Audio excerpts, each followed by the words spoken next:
Welcome back, and today I'll show you how to change your gamertag or the username on your Xbox Series X or Xbox One.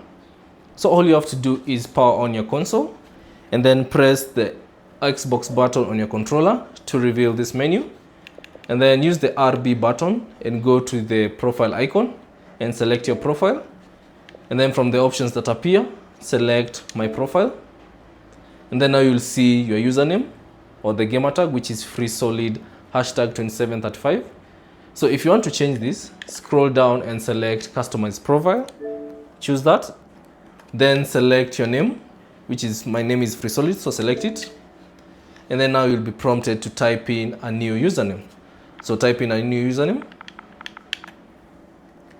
Once you type in your new username, select check availability to see if that username is available, and then now if it's available, you'll be given a #3091 or a hashtag number because there's another username with the same name.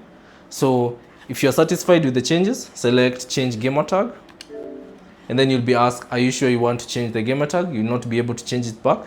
So select change it gamertag, and your gamertag will be changed or your username will be changed. So give it a few seconds, and you can see now your username has been changed. So that's basically it on how to change the gamertag on your Xbox Series X or Xbox One. Thanks for watching. If you have any questions, leave them down in the comment section below. And if you found this video useful, consider leaving a like and subscribing to the channel.